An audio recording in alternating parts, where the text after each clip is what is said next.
Assalamualaikum warahmatullahi wabarakatuh. Bersama kesulitan, ada kemudahan. Dan salam manis matematika, nikmat sekali. Berjumpa lagi dengan saya Pak Zaki Hidayat. Kali ini saya akan menjelaskan tentang konsep dasar dari trigonometri sudut berelasi. Mau tahu sudutnya seperti apa? Come on, let's check it out. Tapi sebelum dimulai, jangan lupa untuk like, komen, share, subscribe, dan notification agar kalian tidak ketinggalan video dari Pak Zaki. Terima kasih. Oke, teman-teman sekarang perhatikan dua sumbu di bidang kartesius ya. Garis yang berwarna ungu ini dinamakan sumbu X. Ya, garis yang berwarna ungu yang ini namanya sumbu X. Atau kalau dalam trigonometri dinamakan fungsi tetap. Kenapa fungsi tetap? Karena garisnya mendatar. Otomatis kan dia tidak terbangun sama sekali dan tetap stay di situ saja. Sampai sini paham? Paham Pak? Oke. Nah, itu kalau sumbu tetap. Nah, sekarang kalau garis yang berwarna kuning ini adalah sumbu Y atau bisa dibilang fungsi berubah. Sumbu Y itu kan sumbu tegak, berarti kan dia berdiri. Otomatis dia harus bangkit. Berarti dia harus berubah posisinya yang tadinya tidur menjadi bangkit. Makanya dinamakan fungsi berubah.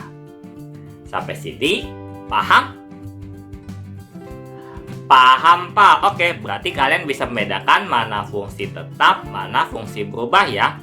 Kalau fungsi tetap itu berarti di sumbu X. Kalau fungsi berubah itu di sumbu Y.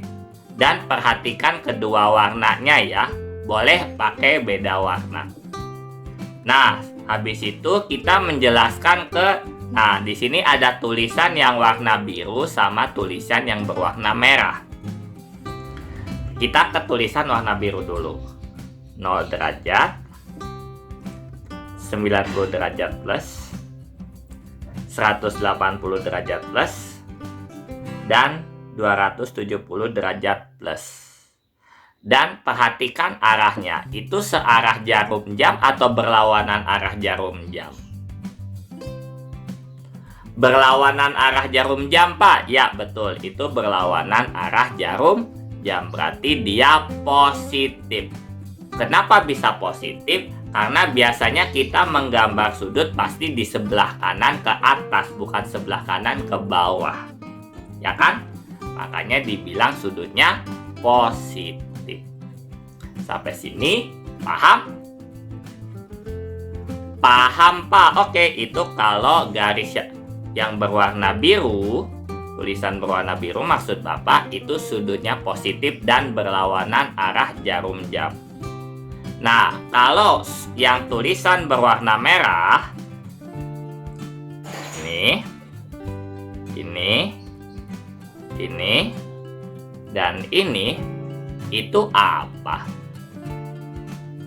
Searah jarum jam Pak? Ya betul, searah jarum jam. Berlawanan sama searah berkebalikan. Berarti tadinya berlawanan positif, kalau searah jadi apa? Negatif Pak. Iya betul, berarti jadi negatif sudutnya. Ya, jadi teman-teman harus bisa membedakan mana yang berlawanan arah jarum jam dan mana yang searah jarum jam. Kalau berlawanan arah jarum jam itu positif, kalau searah jarum jam itu negatif. Sampai sini paham? Paham Pak? Oke, berarti kalian sudah paham ya. Fungsi tetap, fungsi berubah, searah jarum jam sama berlawanan arah jarum jam. Ya. Nah, sebelum kalian belajar sudut berelasi atau trigonometri sudut berelasi, nah teman-teman wajib banget nih mengingat trigonometri di berbagai kuadran. Yang kalimatnya adalah semua sindikat tangannya kosong. Kalau kalian masih kepo kenapa ada kalimat semua sindikat tangannya kosong, silahkan klik ikar yang berada di pojok kanan sebelah atas. Sampai sini, paham? Paham, Pak? Oke, berarti udah tahu ya. Sebelum kalian belajar sudut berelasi, kalian harus paham dulu yang kalimat semua sindikat tangannya kosong. Nah, Bapak bacakan ya. Tulisan berwarna merah dan biru menunjukkan arah putarnya. Yang tadi, yang ini ya. Nah, ini ada tulisan merah dan tulisan berwarna biru. Warna biru berlawanan arah jarum jam dan sudutnya positif. Tadi kita sudah bahas ya, yang ini. Nah, satu lagi, warna merah itu searah jarum jam dan sudutnya negatif. Lihat aja tulisan di sini. Ya, sampai sini paham? Paham, Pak? Oke, berarti kalian sudah paham ya. Oke. Perhatikan kedua sumbu titik potong bidang kartesius berikut, yaitu sumbu X dan sumbu Y. Kita mulai dari fungsi tetap. Nah, kalau fungsi tetap, posisinya terletak di sumbu X. Bisa sumbu X positif, bisa sumbu X negatif, sama bisa sumbu X dua-duanya.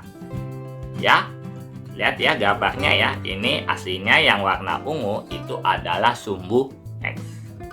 Sampai sini, paham? Paham, Pak? Oke. Nah, itu kalau fungsi tetap. Sudut yang digunakan adalah 0 derajat dan 180 derajat. Iya. Ini kan warna ungu. Berarti sudutnya adalah 0 derajat sama 180 derajat. Bisa juga 360 derajat. Biasanya kalau nggak 360 derajat ya 0 derajat. Ya. Sampai sini, paham? Paham, Pak? Oke, itu kalau fungsi tetap. Satu lagi adalah pengaruh fungsinya tetap. Jadi perbandingan trigononya misalnya sin, ya tetap aja hasilnya juga sin. Nah, jadi Bapak tulis ulang. Kalau sin jadi sin, kalau cos jadi cos, kalau tan jadi tan, kalau kosek jadi kosek, kalau sek jadi sek, kalau kotan jadi kotan. Intinya fungsinya tetap, nggak berubah sama sekali. Sampai sini paham? Paham, Pak? Oke, Bapak akan tuliskan contoh kasus soalnya ya biar kalian paham. Sin 180 derajat plus alfa sama dengan, ini ekuivalen dengan apa sih? Oke. Nah, kita lihat. Dari 180 derajat plus, kuadran berapa sih 180 derajat plus? Lihat aja di sini. Kuadran berapa 180 derajat plus itu? Kuadran 3, Pak. Ya, betul, kuadran 3. Dari mana? Lihat aja dari sini. Berarti ini pasti mengarah ke kuadran 3.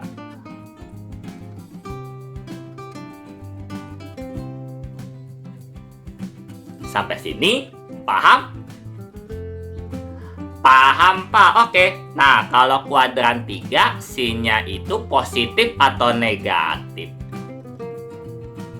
Negatif, Pak. Iya, betul. Kuadran 3, sinnya negatif. Sampai sini, paham? Paham, Pak? Oke, itu kalau 180 derajat plus kuadran 3, sinnya negatif. Nah, fungsi. Nah, kita pakai fungsinya berapa? 180 derajat, Pak. Atau bisa bilang 180 derajat plus 180 derajat min juga nggak apa-apa ya. Ya, betul. Berarti fungsinya 180 derajat plus. Nah, itu fungsi tetap atau fungsi berubah? Fungsi tetap, Pak. Ya, betul. Dari mana? Dari sini. Karena sudut yang digunakan 180 derajat, maka fungsinya akan tetap seperti ini. Maka ini kalian tulis fungsi tetap. Sampai sini, paham? Paham, Pak? Oke, kalau fungsi tetap berarti sin jadi apa? Sin, Pak. Iya, betul. Kalau fungsi tetap, sin tetap saja jadi sin. Sampai sini, paham? Paham, Pak. Oke. Nah, terakhir yaitu sudut pokok. Sin sudah kita pakai. 180 derajat plus sudah kita pakai. Jadi, sudut terakhir adalah sisanya, yaitu siapa? Alfa, Pak. Ya, betul. Alfa. Jadi, kalau digabungin sin 180 derajat plus alfa, kalian ini Bapak nulisnya pelan-pelan banget ya. Jadi, Bapak nge-stepnya satu-satu. Pertama, dari tandanya dulu. Min. Kedua, dari fungsi hasilnya yang tetap yaitu berubah, yaitu sin. Dan terakhir adalah sudut pokoknya, yaitu alfa. Sehingga didapat sin 180 derajat plus alfa itu hasilnya adalah minus sin alfa. Sampai sini, paham? Paham, Pak? Oke, berarti kalian sudah mengerti ya, sin 180 derajat plus alfa itu jadi min sin alfa. Jadi tidak hanya sin 180 derajat plus alfa, bisa cos 180 derajat plus alfa, tangen 180 derajat min alfa.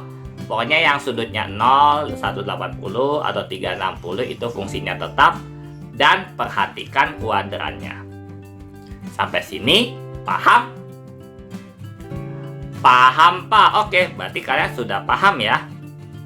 Lanjut ke cos 360 derajat min beta. Ya, ini bukan B ya, tapi beta. Nah, 360 derajat min kuadran berapa? Lihat lagi di sini. Nah, 360 derajat min kuadran berapa? Kuadran 4, Pak. Iya, betul. Ini pasti di kuadran 4. Berarti ini adalah kuadran 4. Nah, kalau kuadran 4 cosnya apa? Positif atau negatif? Positif, Pak. Iya, betul. Kalau kuadran 4 cos pasti positif. Sampai sini paham? Paham, Pak? Oke, berarti kalian sudah tahu cosnya itu nilainya adalah positif. Sekarang kita masuk ke fungsinya. Nah, 360 derajat ini mohon maaf Bapak tambahkan dulu biar kalian lebih ngerti ya.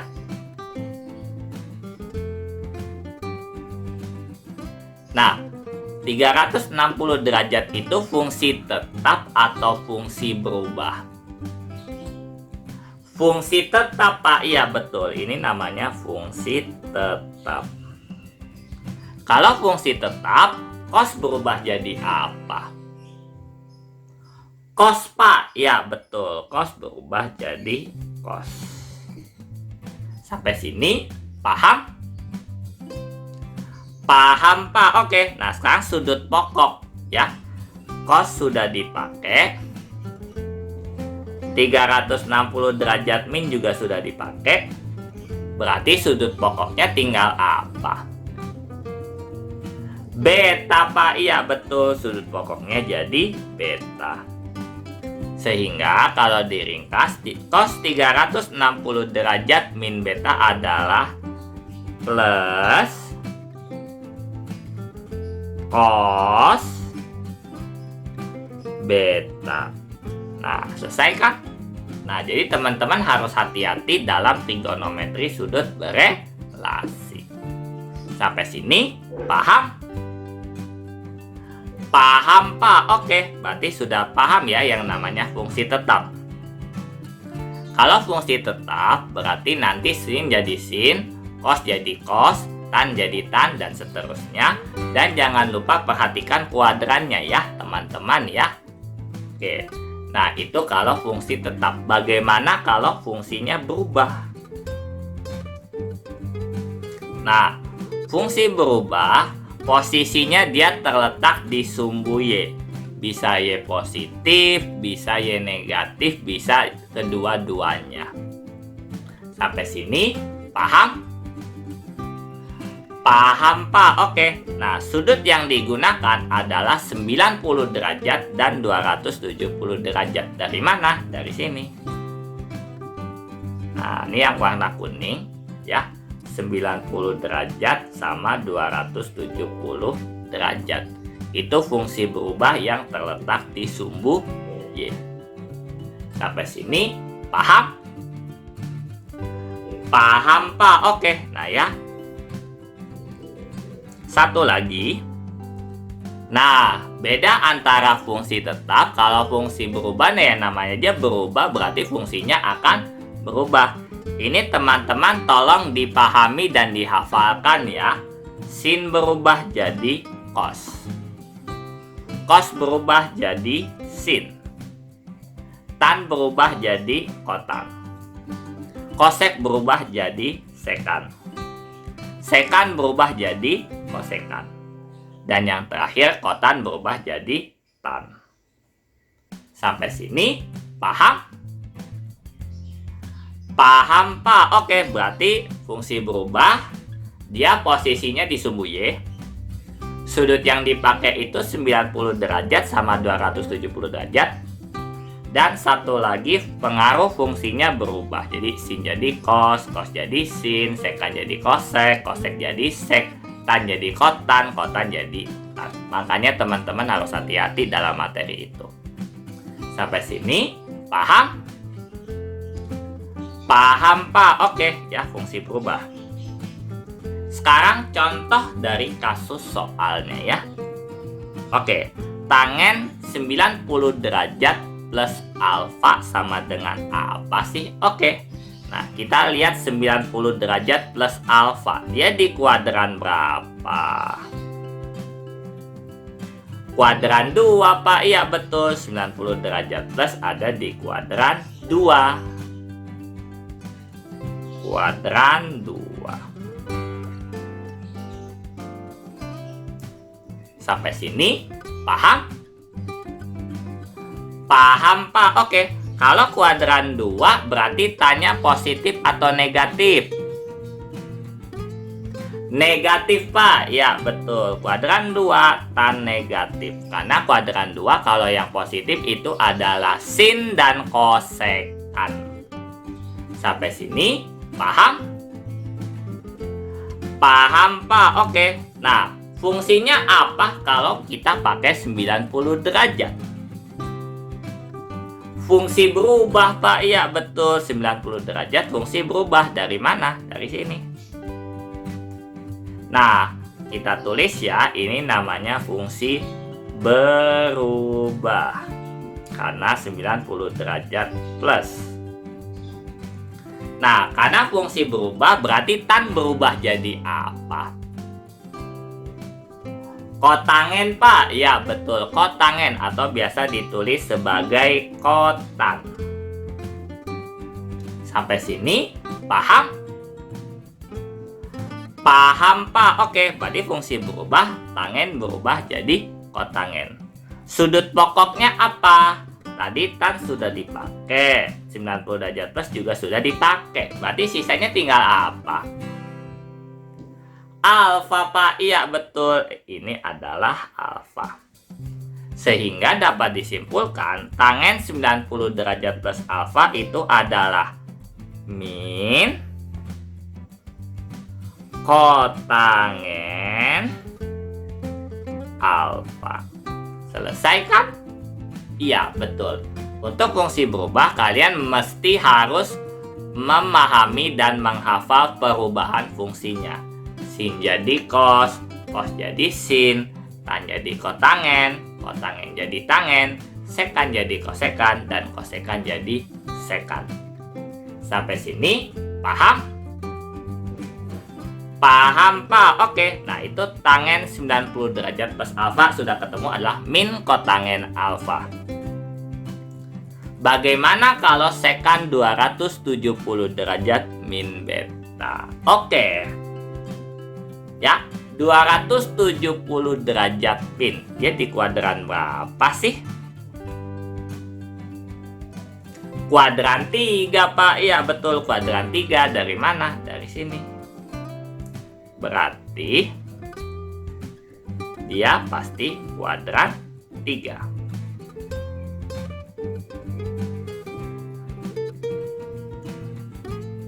Sampai sini paham? Paham, Pak. Oke, nah itu kuadran 3. Nah, sekan. Oke, kalau sekan, Bapak nanya dulu, sekan kebalikan dari apa? Cos, Pak. Ya, betul. Cos kalau kuadran 3 positif atau negatif? Negatif, Pak. Iya, betul. Kalau kuadran 3 cos negatif, berarti sekan juga keikut negatif. Sampai sini paham? Paham, Pak. Oke. Nah, kuadran 3 sekan negatif. Nah, sekarang 270 derajat min. Fungsinya berubah atau tetap? Berubah, Pak. Iya, betul. Fungsinya berubah. Sehingga kalau fungsi berubah, sekan berubah jadi apa? Kosekan, Pak. Iya, betul. Sekan berubah jadi kosekan. Sampai sini paham? Paham, Pak. Oke. Nah, sudut pokoknya apa? Sekan sudah dipakai, 270 derajat min sudah dipakai. Berarti sisanya tinggal apa?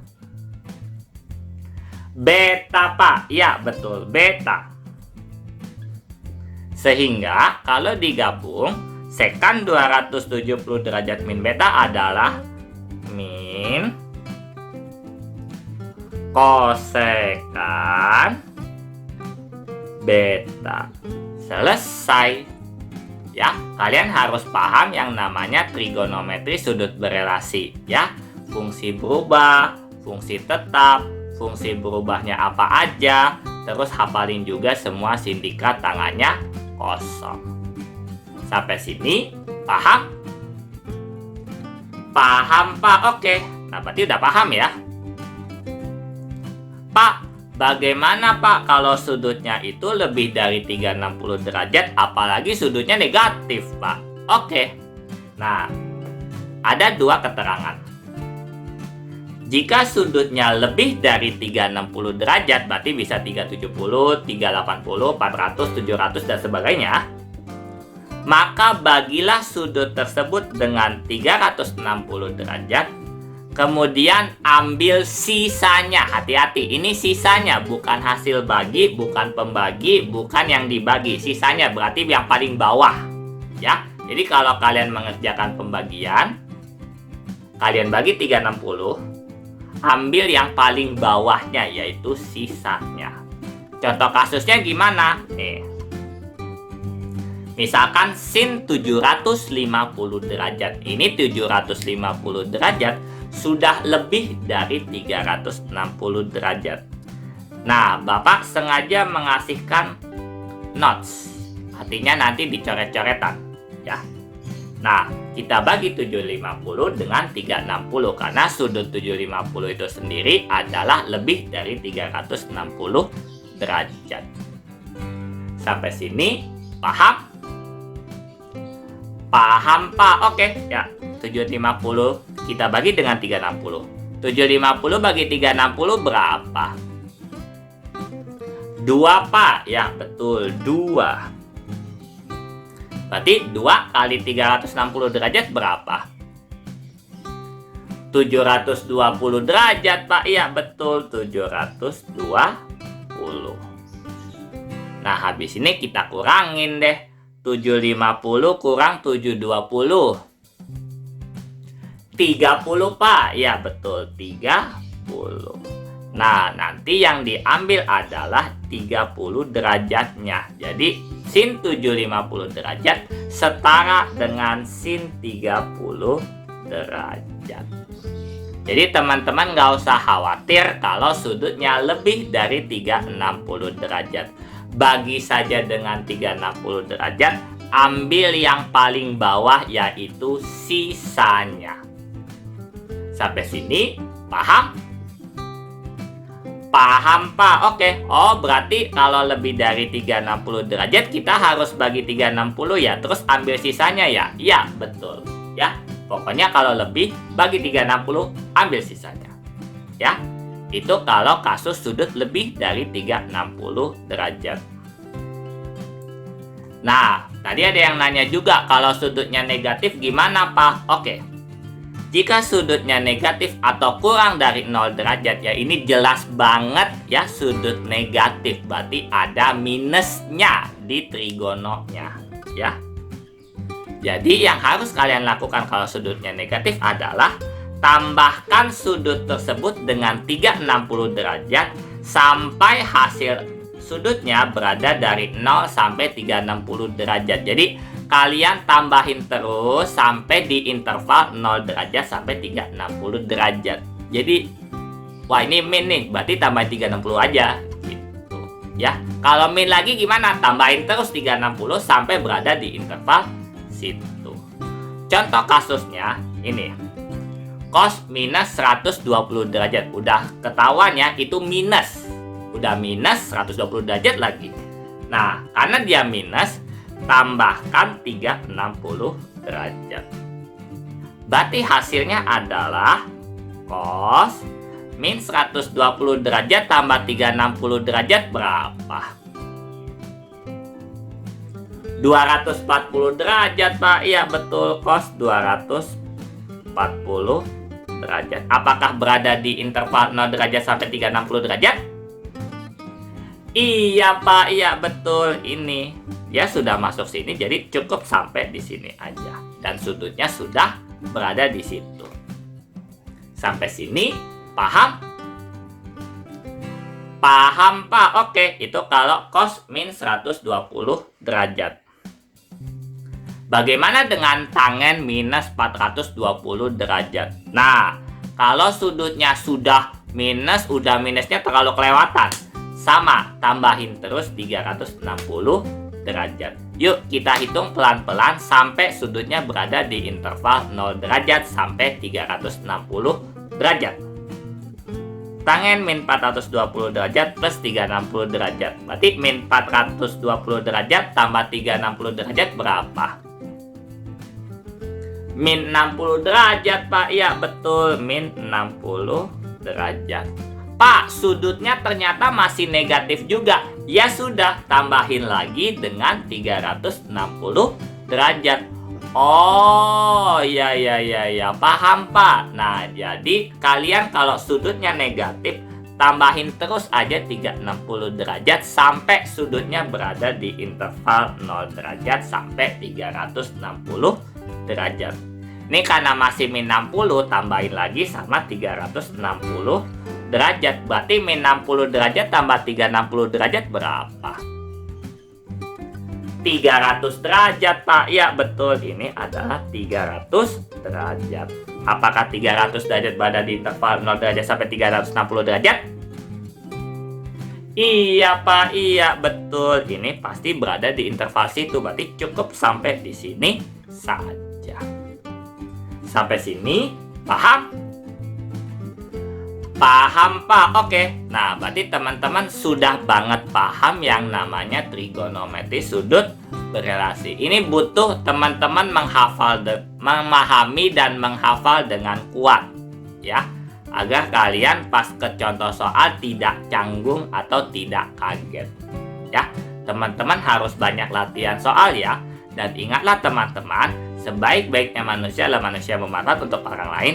Saya Pak Zaki Hidayat undur diri terlebih dahulu. Wassalamualaikum warahmatullahi wabarakatuh. Salam manis.